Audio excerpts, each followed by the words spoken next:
Cleansing अंग्रेजी का word है। रविश कुमार ने अपने भाषा में अपने रिपोर्ट में यह लफ्ज इस्तेमाल किया। प्रबोधानंद जी ने क्या कहा? क्लीजिंग की जरूरत है भारत में। क्लीजिंग का मतलब कत्ल कर कर कर जनसंख्या को कम करना। जैसे म्यांमार में, बर्मा में वहाँ के बुद्धिस्ट ने आंग सांग सूची के इशारे पर वहाँ के बुद्धिस्टों ने 40,000 मुसलमानों को मारकर जला दिया। वहाँ की आबादी कम की मुसलमानों की।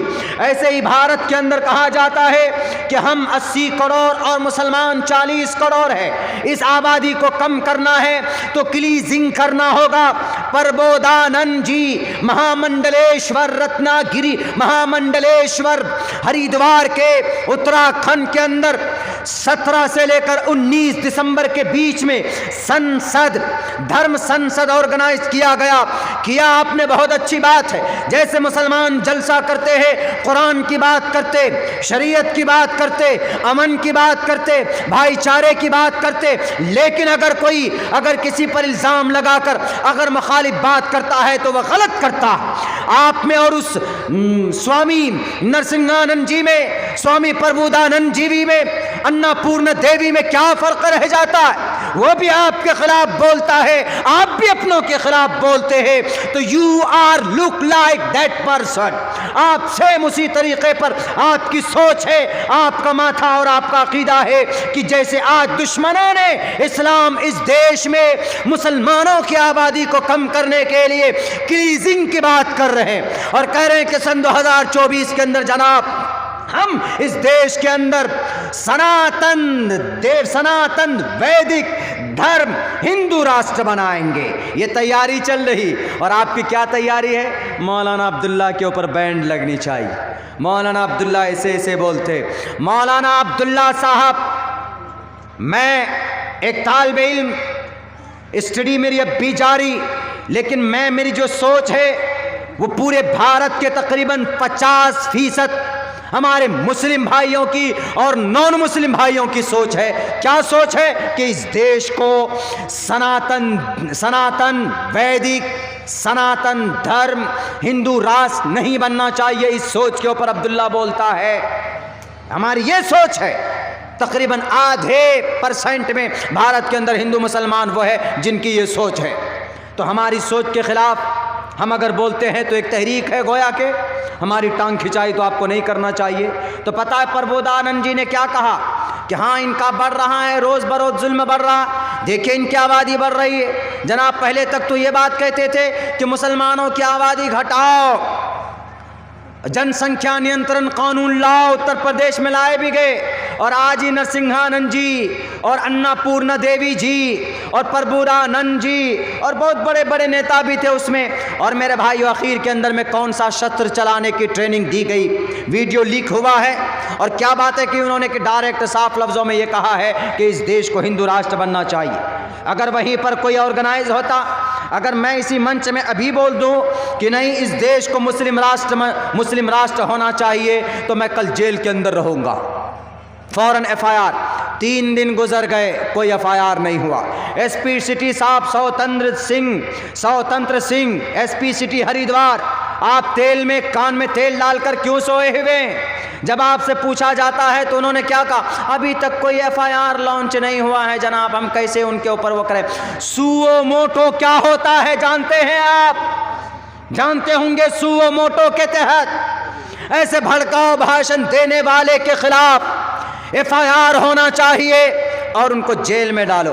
तो पकड़े गए तो कौन पकड़े गए? बेचारे बली के बकरा, वो वसीमानंद जी पकड़े गए और बाकी और सारे लोगों को छोड़ दिया गया। ये तैयारी वहाँ चली प्रबोधानंद जी के शहर में। वहाँ पर जनाब अन्नपूर्णा देवी आए। उन्होंने कहा कि जिसका शस्त्र जितना मजबूत होगा वही कौम जिंदा होगी। हम तो कहते हैं कि शस्त्र से काम नहीं चलता, बाजुओं में ताकत होनी चाहिए, बाजुओं में। मोहम्मद बिन कासिम अस्सक़फ़ी जब आए थे इस देश को, वादी सिंध में अपनी बादशाहत की लड़ाई लड़ने। उनका एक फौज जब कहता है राजा उस वक्त का राजा कहता है कि Mohammad bin Qasim you are a child, you are my child, look like my child, मेरे बच्चे की तरह तुम दिखते हो, तुम कैसे मुकाबला करेगो। 17-18 साल की उम्र थी मेरे नौजवानों मोहम्मद बिन कासिम की। तो उस वक्त का बादशाह राजा भारत का राजा दाहिर ने कहा कि मोहम्मद बिन कासिम ये तुम्हारे 6000 लश्कर मेरे इतने बड़े देव सेना का मुकाबला करेंगे? नहीं कर सकते, वापस चले जाओ वरना तुमको हार का सामना करना पड़ेगा।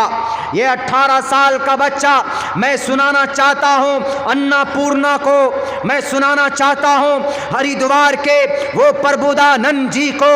क्या आप अगर कमज़ोर समझते हैं तो कमज़ोर मत समझिए हमें। हम अमन वाले शांति के साथ हम रहते हैं, हम इस तरह के प्रोग्राम ऑर्गेनाइज नहीं करते, हम इस तरीके से भड़काऊ भाषण नहीं देते, हम इस देश को मुस्लिम राष्ट्र नहीं बनाना चाहते, आप इस देश को हिंदू राष्ट्र बनाना चाहते हो। हम तो इस देश के we the people of India के आइडियोलॉजी को एक्सेप्ट कर चुके थे 26 नवंबर 1949 को, और हमने 26 जनवरी 1950 को अपने सीने के अंदर उसको जगह दे दिया था।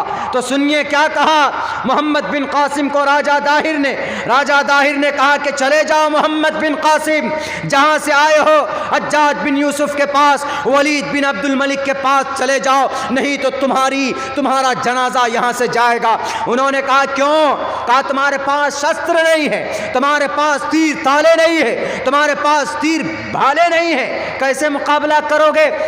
उन्होंने कहा कि हमारे फौजों के पास टूटी हुई तलवार नजर आ रही है तुमको, भेजो तुम अपने सबसे बड़े योद्धा को भेजो। राजा दाहिर सबसे बड़े योद्धा को भेजता।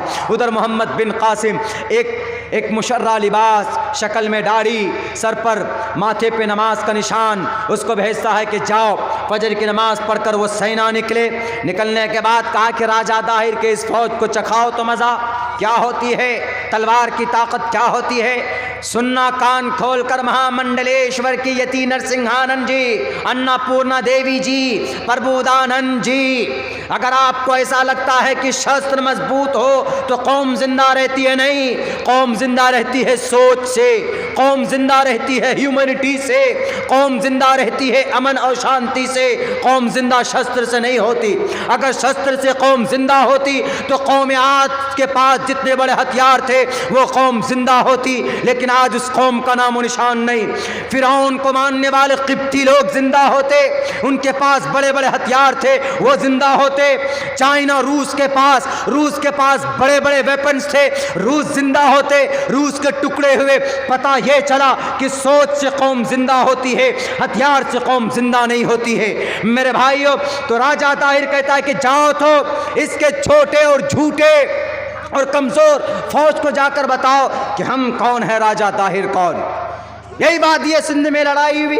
जब आए उधर से तो हमला किया तो मोहम्मद बिन कासिम खुद आए मैदान में निकलकर उसको पीछे किया, उस मुस्लिम को, उस नौजवान को, और ख़ुद आकर कहा कि आओ राजा दाहिर हम तुमसे मुकाबला करें। उन्होंने कहा कि जाओ, खामखा तुम्हारी अम्मी रोएगी, छोटे बच्चे, दूध पीते बच्चे तुम लग रहे हो।